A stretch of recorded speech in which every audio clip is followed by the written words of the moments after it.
Bismillahirrahmanirrahim. Alhamdulillah wa syukurillah wa salatu wassalamu ala Rasulillah Sayyidina Muhammad ibn Abdillah wa ala alihi wa sahbihi wa man wala. Subhanaka la ilma lana illa ma 'allamtana innaka antal alimul hakim wa tub alaina innaka antat tawwabur rahim wa la haula wa la quwwata illa billahil aliyil azim. Puji dan syukur marilah sama-sama kita panjatkan kepada Allah Subhanahu wa taala atas segala nikmat, rahmat, hidayah serta taufik yang telah diberikan kepada kita sehingga kita pada hari ini bisa berkumpul untuk mengkaji tentang sejarah kehidupan Nabi SAW, yaitu tentang peristiwa bersejarah yang terjadi pada tahun kelima Hijriah.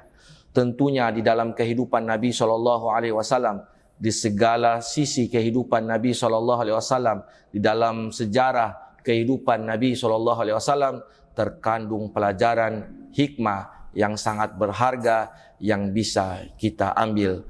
Oleh karena itu, para pemirsa, para jamaah kaum muslimin dan muslimat yang dirahmati oleh Allah Subhanahu wa taala, marilah kita ikuti bersama kajian sejarah hijrah Nabi SAW yang akan disampaikan oleh yang kita muliakan guru kita Al-Habib Abdurrahman bin Kamil As-Sagaf. Assalamualaikum warahmatullahi wabarakatuh. Waalaikumsalam warahmatullahi wabarakatuh.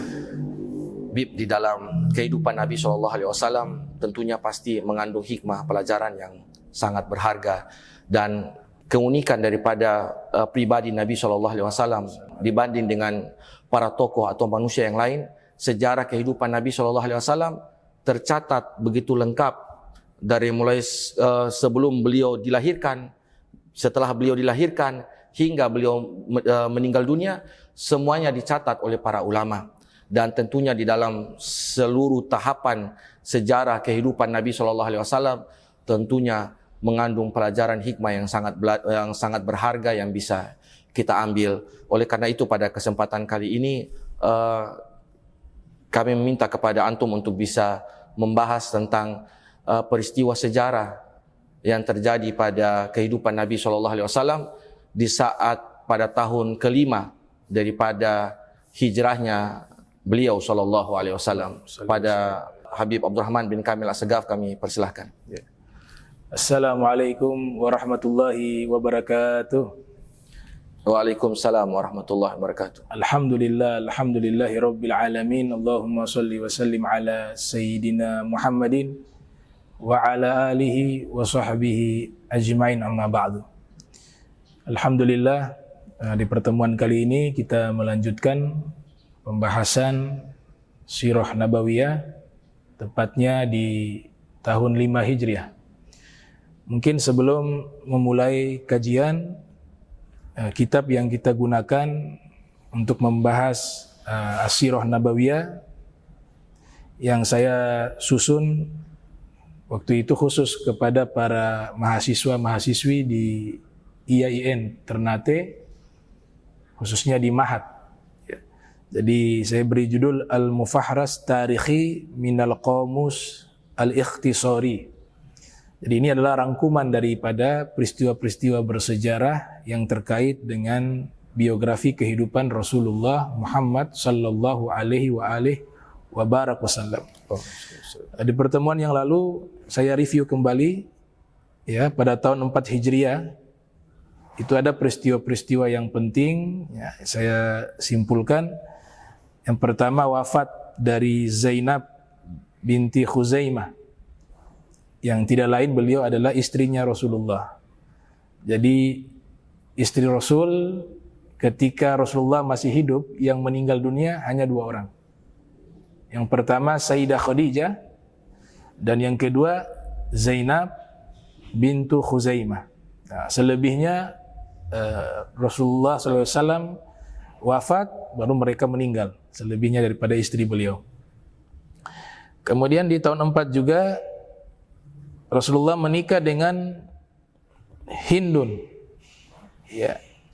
Dan di tahun 4 Hijriah juga disyariatkan daripada sholat qasar.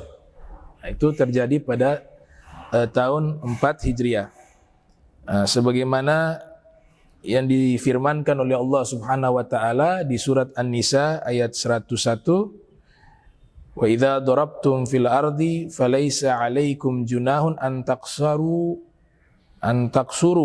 ya minas shalah. Tidak mengapa bagi kalian meringkas salat ketika melakukan perjalanan ya. Wa idza darabtum fil ard falaysa 'alaikum junahun an taksuru minas shalah. Nah, ini syariat meringkas salat yang 4 rakaat diringkas menjadi 2 rakaat. Itu disyariatkan pada tahun 4 Hijriah. Kemudian di tahun 4 Hijriah juga Nabi perintahkan sahabat Zaid bin Thabit untuk mempelajari bahasa Ibrani. Nah, Imam Zahabi menyebutkan di dalam kitab Syiaru A'lamin Nubala, beliau menguasai bahasa Ibrani, mempelajarinya hanya dalam waktu 15 hari. Nah, itu yang luar biasa ya. Sangat singkat 15 hari. Mungkin di zaman modern ini butuh 2-3 tahun untuk memperdalam satu bahasa. Kemudian di tahun 4 ibundanya Imam Ali wafat, yaitu Sayyidah Fatimah bintu Asad. Dan juga yang paling terpenting di tahun 4 Hijriah dilahirkan cucunya Nabi, yaitu Al-Imam Husain ibn Ali bin Abi Thalib ya. Beliau dilahirkan pada tanggal 3 Sya'ban di tahun 4 Hijriah, wafat 61 Hijriah 10 Muharram. Nah, kemudian sekarang kita masuk di kaleidoskop 5 Hijriah. Peristiwa yang bersejarah yang pertama, Ghazwatul Khandaq ya, atau dikenal dengan perang Parit, atau dalam bahasa Al-Quran Al-Ahzab, karena partai-partai suku-suku Arab bergabung memerangi Nabi yang mereka tidak beriman kepada Rasul. Kemudian ada pengkhianatan dari Bani Quraisyah daripada orang-orang Yahudi. Itu terjadi pada tahun 5 Hijriah. Dibuatlah parit mengelilingi kota Madinah atas usulan sahabat bernama Salman Al-Farisi. Dan ini strategi perang yang belum pernah terjadi dalam sejarah di Jazirah Arab. Ini usulan dari Sayyidina Salman Al-Farisi. Kemudian terjadi juga Ghazwatu Bani Quraisyah, ya, mereka orang-orang Yahudi yang mengkhianati Rasul sallallahu alaihi wasallam. Dan disinilah keluarlah hadis yang dimana Nabi mengatakan la yusalliyanna ahadun al-asra illa fi Bani Quraisyah. Ya, janganlah seorang di antara kalian melakukan sholat asar kecuali di Bani Quraisyah. Nah, di situ nanti terjadi perbedaan pendapat di kalangan para sahabat. Ada yang menyatakan ketika di tengah jalan sudah tiba waktu asar, mereka beristihad harus sholat asar. Karena Nabi mengajarkan bahwa ahabbul a'mali ilallahi subhanahu wa ta'ala as-sholatu liwaktiha. Amalan yang paling Allah cinta adalah sholat pada waktunya. Tapi sahabat lainnya, mereka memegang perintahnya Nabi. Walaupun sudah tiba sholat asar, tidak boleh melaksanakan sholat asar kecuali di Bani Quraisyah. Golongan sahabat yang ketiga beristihad, bukan substansinya itu. Tapi Nabi maksudnya memerintahkan kita berjalan dengan cepat menuju ke Bani Quraisyah. Nah, ini ikhtilaf baina sahabah ya. Jadi kalau perbedaan pandangan antara para ulama, ya itu hal yang biasa. Karena sahabat sendiri di zaman Nabi juga banyak terjadi perbedaan pandangan. Tapi dalam masalah-masalah yang tidak prinsip, ya, masalah-masalah furu'iyah. Kemudian di tahun ke-5 Hijriah juga turun ayat tentang tayamum. Ya, itu juga diturunkan pada tahun 5 Hijriah. Ya, di mana di surat An-Nisa Allah Ta'ala berfirman ayat 43, falam tajidu ma'a fatayammamu sha'idan thayyiba. Ya. Ayat ini turun sekaligus juga perintah atau rukhsah, dispensasi daripada Allah bagi orang yang tidak mendapati air atau sakit, mereka bisa mengganti air dengan tayamum, menggunakan debu. Itu diturunkan pada tahun 5 Hijriah. Dan Nabi menikah dengan Juwairah, ya, Juwairiyah bintul Harith juga pada tahun 5 Hijriah, dan menikah dengan Zainab binti Jahsh juga pada tahun 5 Hijriah. Dan yang terakhir perintah turun tentang hijab, ya, menutup daripada aurat wanita, ditutup dengan kain atau disatir di dalam rumah. Nah, jadi perintahnya dua tuh ayat hijab. Yang pertama perintahnya adalah di dalam rumah Nabi tidak boleh ikhtilat antara lelaki dengan perempuan yang bukan mahram, sehingga dibuatlah tirai setelah turunnya ayat tersebut di surat An-Nur, ya, dan juga di surat Al-Ahzab. Itu adalah perintah-perintah mengenai ayat hijab, ya, ayat 53 sampai 55 di surat Al-Ahzab, dan juga secara spesifik pada ayat 59 di surat Al-Ahzab dan juga di surat An-Nur ayat 31. Itu beberapa peristiwa penting yang terjadi pada tahun 5 Hijriah. Nah. Terima kasih atas penjelasan daripada guru kita Al-Habib Abdurrahman bin Kamil Assegaf. Dan mungkin pada kesempatan kali ini saya ingin tanyakan tentang salah satu peristiwa yang terjadi di tahun ke-5 Hijriah, yaitu peperangan dengan Bani Quraidah, yang mana di situ ada terjadi perbedaan tafsiran dari apa yang disabdakan oleh Nabi SAW. Yang ingin saya tanyakan, apa sih yang dibolehkan untuk kita berbeda di dalam Islam dan apa yang dilarang untuk kita berbeda? Karena perbedaan adalah suatu hal yang biasa di dalam Islam, tetapi mungkin ada hal-hal yang dilarang untuk kita berbeda. Jadi pada kesempatan ini saya minta kepada antum untuk bisa membahas tentang perbedaan pandangan atau khilaf di antara para sahabat maupun para ulama tentang apa yang diajarkan oleh Nabi SAW. Baik. Yang pertama mungkin kita perlu pahami bahwa ketika Nabi menginvasi Bani Quraidah, ini yang penting tadi sebelum saya sampaikan, itu latar belakangnya adalah pengkhianatan. Jadi Nabi sudah membuat perjanjian disebut dengan Piagam Madinah, Mitsaqul Madinah, bahwa masyarakat yang tinggal di sekitar atau di dalam kota Madinah punya perjanjian saling melindungi. Ya. Nah, tapi justru sebaliknya, Bani Quraidah memanfaatkan keadaan di saat kaum muslimin terdesak, dalam keadaan terdesak karena diserang oleh banyak komunitas, banyak gabail yang mereka memerangi umat Islam. Disitulah Bani Quraidah mengkhianati. Mereka juga membuat satu celah untuk menyerang dan mengkhianati Rasulullah. Maka Allah yang perintahkan, ya, jadi bukan secara pribadi Nabi marah, tapi perintah itu dari Allah. Maka diinvasilah Bani Quraidah. Nah, itu yang pertama. Yang kedua, terkait dengan masalah ikhtilaf atau khilafiyah. Nah, ulama lebih senang menggunakan istilah ikhtilaf. Kalau khilafiyah cenderung kepada pertengkaran. Sedangkan ikhtilaf ini adalah ar-ra'yah, yaitu perbedaan pemikiran. Nah, yang menjadi perbedaan di sini bukan orang awam, ya. Orang awam yang tanpa landasan dasar ilmu kemudian mereka berselisih, haram hukumnya. Itu yang disebut oleh As-Sayyid Ahmad Al-Ghumari, mengatakan di dalam hadis al-furqah azab. Ya, perbedaan di antara orang awam itu bukan rahmat tapi azab. Tapi yang dimaksud di sini adalah perbedaan di kalangan para ulama. Ulama juga punya standar. Ya, tidak semua ulama berbeda itu baik. Yang dimaksud di sini ikhtilafu ummati rahmah, walaupun ini bukan hadis Nabi, ya, disebut oleh Al-Munawi dalam kitab Faidul Qadir. Ini sanadnya munqati', terputus. Jadi sudah kita cari aman, bukan hadis Nabi tapi ada gaulnya ulama. Perbedaan pandangan umatku. Umatku di sini disebutkan oleh Imam Al-Munawi dan ulama lainnya adalah ulama. Bukan umat secara keseluruhan. Ulama juga punya klasifikasi. Biasa kalau di dalam terminologi kitab-kitab fikih Syafi'i, mazhab Syafi'i, disebut qala ashabuna. Itu bukan berkata sahabat-sahabat kami, bukan. Tapi berkata ulama-ulama yang levelnya sudah tingkat mujtahid.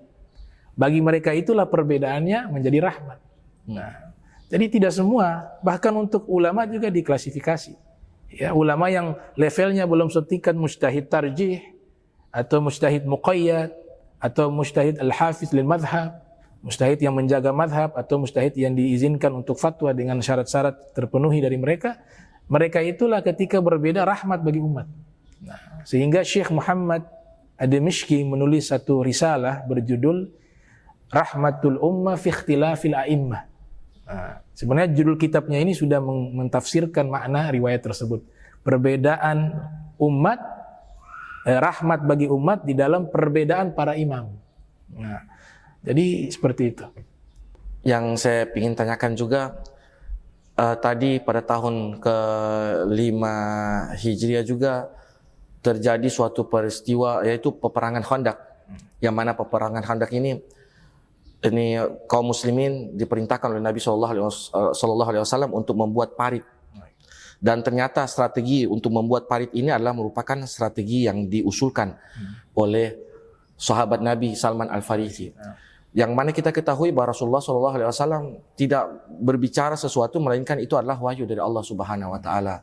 Tetapi dalam konteks ini bahwa kebijakan yang diambil, strategi yang diambil bukan berdasarkan wahyu, tetapi berdasarkan usulan dari salah seorang sahabat. Jadi bagaimana menurut Habib tentang tradisi di dalam bermusyawarah yang diajarkan di dalam Islam agar bisa kita terapkan di dalam kehidupan kita di dalam bermasyarakat? Jadi Nabi menerima usulan dari sahabat Salman Al-Farisi, itu bagian daripada wahyu. Jadi Allah mengatur agar Nabi menerima usulan dari Salman Al-Farisi sehingga bisa terrealisasi daripada regulasi Islam yang mengajarkan kita bermusyawarah. Dan itu juga mansus fil Quran. Perintah musyawarah Allah yang perintahkan. Nah, jadi memang itu bagian dari wahyu. Sehingga Nabi secara tidak langsung mendidik umat untuk senantiasa menggunakan metodologi yang Allah Ta'ala perintahkan, yaitu musyawarah. Padahal apa yang diputuskan oleh Nabi tentu tidak akan salah. Nah, tapi di sini Nabi mengajarkan satu konsep musyawarah. Ya, itu menjadi satu asas di dalam Islam. Nah, sehingga dipersilahkan kepada sahabat, dan itu bukan hanya terjadi ketika perang Khandaq saja. Ya, ada perang Badar juga, masalah tawanan perang, apakah ditebus ataukah dieksekusi. Itu kan Nabi berikan kesempatan kepada sahabat untuk memberikan gagasan mereka. Di situ ada Sayyidina Abu Bakar, ada Sayyidina Umar memberikan gagasan. Nah, Nabi menerima gagasan Sayyidina Abu Bakar tanpa mendiskreditkan pendapatnya Sayyidina Umar bin Khattab. Kemudian wahyu mempertegas hal itu. Nah, jadi musyawarah itu bagian daripada wahyunya Allah untuk direalisasi. Nah, dan itu sangat banyak Nabi memberikan kesempatan kepada sahabat untuk memberikan gagasan tersebut. Demikianlah para pemirsa sekalian, para kaum muslimin dan muslimat yang dirahmati oleh Allah Subhanahu Wa Taala, tentang peristiwa bersejarah yang terjadi pada tahun ke-5 Hijriah. Tentunya banyak hikmah yang bisa kita ambil, di antaranya bahwa kita dianjurkan di dalam agama kita untuk selalu bermusyawarah di dalam menyelesaikan berbagai macam persoalan di dalam kehidupan kita, dan juga perbedaan di antara para ulama di dalam menafsirkan tentang apa yang disampaikan, diajarkan oleh Nabi Sallallahu Alaihi Wasallam. Itu adalah merupakan hal yang biasa, dan tidak semua orang dibolehkan untuk bisa berbeda atau menafsirkan apa yang disabdakan oleh Nabi Sallallahu Alaihi Wasallam. Kami minta maaf atas segala kekurangan. Wassalamualaikum warahmatullahi wabarakatuh.